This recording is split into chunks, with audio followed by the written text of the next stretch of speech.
Hello friends, good morning, welcome back to my channel. বহু দিন পর আজ অনেক সকালে উঠলাম, সেটাও একটা কারণে। অন্যান্য দিনে এই সময় আমার মাঝরাত হয়। আমার ট্রেন ছিল 5:42-এ, আমাকে উঠতে হয়েছে 4:15-তে। তাই সানরাইজ দেখতে দেখতে ভিউটা এনজয় করতে করতে যাচ্ছিলাম। এইসব জিনিস মাঝে মধ্যে দেখাই ভালো। নেমে দেখলাম অনেক ভিড়। আসলে সালার থেকে এই ট্রেনটাতে অনেক প্যাসেঞ্জার আসে যারা হাওড়া যায় বা হাওড়া লাইনের ওইদিকে যায়, যারা কলেজ, স্কুল বা চাকরি করেন, যারা ডেলি প্যাসেঞ্জারি করেন, যারা বা অফিস বা ব্যবসার কাজেও যান, অনেকেই আছেন। তার জন্য কাটোয়াতে যে কানেক্টিভ ট্রেন 6:20-তে ওইটা পাওয়া সম্ভব হয়, কিন্তু আজকে একটু 2-3 মিনিট লেট হওয়াতে আমি আর ফার্স্ট লেডিসে যাইনি, লাস্ট লেডিসে উঠে পড়লাম। কিছুক্ষণের মধ্যে এই ট্রেনটাও ছেড়ে দিল।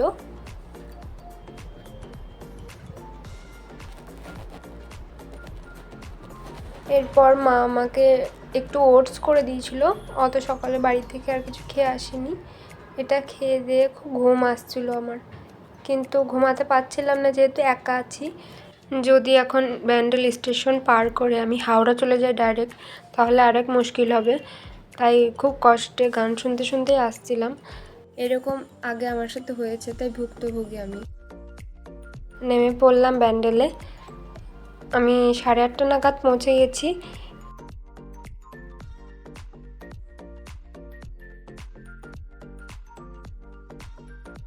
তাহলে সবাই বুঝেই গেছো আজকে আমি ব্যান্ডেল এসেছি।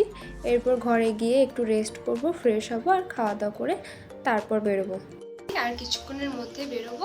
11:05-10 বাজছে, তো আর 5 মিনিট পরে বেরোবো। ওরা ট্রেনে উঠুক, তারপর আমি বেরোবো। তো যেখানে যাব আর যাদের সাথে দেখা করতে তাদের সাথেও দেখা হবে, আর যেখানে ঘুরতে যাবো সেখানটাও আপনাদের সাথে শেয়ার করবো।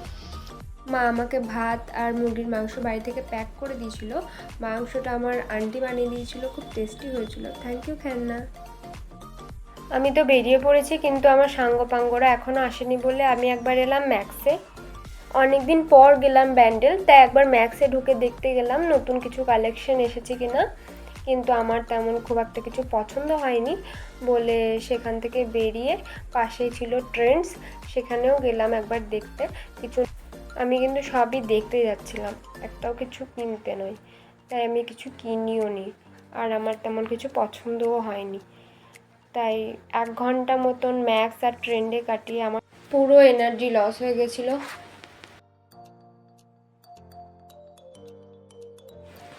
আজকে আমরা ঘুরতে এসেছি হুগলির ইমামবাড়াতে। এখানে ইন্ডিয়ানসদের নেয় এন্ট্রি ফি 20 রুপিস, আর ফরেনারদের নেয় 100 রুপিস। এটা হচ্ছে ঘড়িঘর। এর ওপরে যেতে গেলে 170টা সিঁড়ি বেয়ে উঠে যেতে হবে। তাই আমরা যাব কিছুক্ষণের মধ্যে, দেখতে থাকো। এখন আমরা দোতলায় আছি।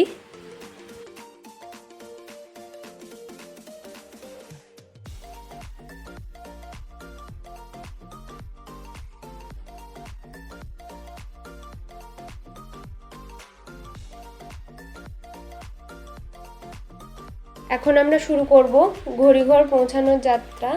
দেখা যাক কতটুকু আমরা সাকসেসফুল হই। সিঁড়িগুলো এতটাই খাড়া ছিল যে ভালো করে ভিডিও শুদ্ধ করতে পারিনি। ও বাবা, ওপরে এসে দেখি এইরকম 3-4টে জানালা, আর বাকি সব দেওয়াল দিয়ে ঘেরা। কিন্তু বেস্ট পার্ট হচ্ছে যে জানালা দিয়ে গোটা শহরটা দেখা যাচ্ছে, দারুণ লাগছে।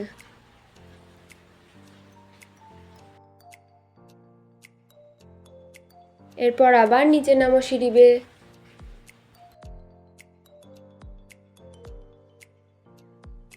এই হচ্ছে পুরো ভেতরটা। ভেতর মানে ঘরের ভিতরে আর কিছুই নেই, সবই ফাঁকা, এটাই যা আছে। আর ওই হচ্ছে ঘড়িঘর। তারপর আমরা চলে গেলাম পেছনের দিকে, গঙ্গা ছিল সেখানে। এইটাই হচ্ছে আসল মজা এখানকার, গঙ্গার ধারে বসে থেকে গল্প করা। আর এখানে একটা আছে সূর্য ঘড়ি, যেখানে ছায়া পড়লে সময় বোঝা যেত, তবে এখন সেটা কাজ করে নাকি জানি না, আমরা ঠিক বুঝতে পারলাম না। সামনেই গঙ্গা, আর এটা হচ্ছে ইমামবাড়ার ব্যাক সাইড। আর ওই হচ্ছে হুগলি ব্রিজ। আমি একটুও প্ল্যান করে আসিনি যে আমি নৌকোতে করে নদীতে নামবো, কিন্তু আমার সাথে যারা দুজন ছিলেন তাদের সাহস করে আমি শুধু নামলাম। আমার মুখ দেখেই বোঝা যাচ্ছে যে কতটা আমি ভয়ে আছি। কিন্তু এই যে দৃশ্য, এই দৃশ্য নিজে এক্সপিরিয়েন্স না করলে হয়তো মুখে অতটা বলে বোঝানো যাবে না। অসাধারণ। আমরা যাবো আস্তে আস্তে হুগলি ব্রিজের কাছাকাছি।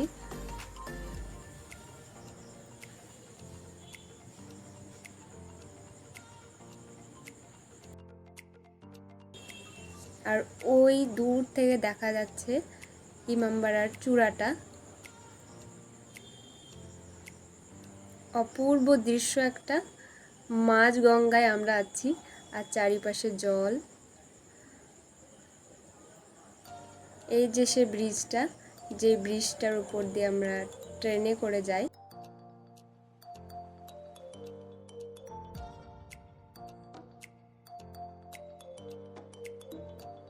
যেমন ভয় লাগছিল তেমন মজা হচ্ছিল।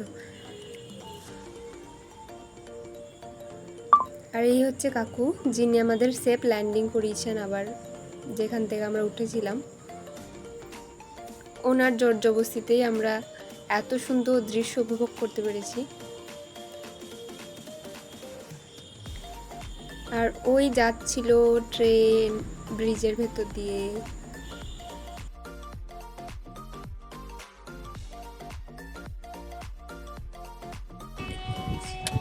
তাড়াতাড়ি পারে চলো, প্রচুর।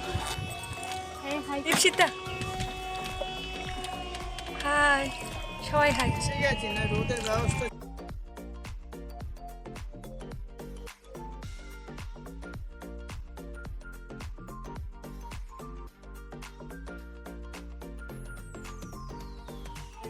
ভিডিওটা দেখ, এখানে জল কম, এই যাই যাবে। কেমন অভিজ্ঞতা হলো? খুব ভালো। অন্ধকার হয়ে গেছি আমি। সবাই অন্ধকার হয়ে গেছে, সবাই উল্টো দিক হয়ে গেছে। দেখবে এবার রোদটা আসে, হ্যাঁ এর গ্লো। সানকিস। সাত সমুদ্র 4 নদীর পার করে চলে এলাম। গঙ্গা পার করা মানে 7 সমুদ্র 13 নদী পার। তারপর আমরা ব্যান্ডেলে চলে গেলাম জশনে বেঙ্গল বেকারির একটা রেস্টুরেন্টে। ওখানে আমরা লাঞ্চটা করেছি। ভিতরটা খুব সুন্দর দেখতে।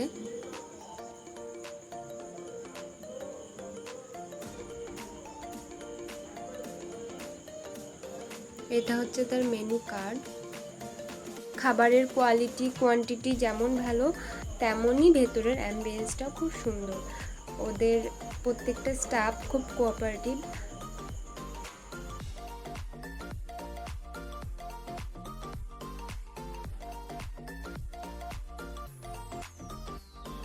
আমরা অর্ডার করেছিলাম বাটার নান আর চিকেন ভর্তা আর একটা এগ চিকেন বিরিয়ানি।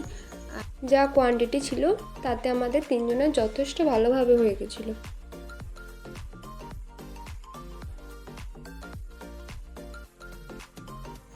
এরপর বাড়ি ফেরার পথে রওনা দিলাম। আমার বন্ধুরাও বাড়ি চলে গেছে।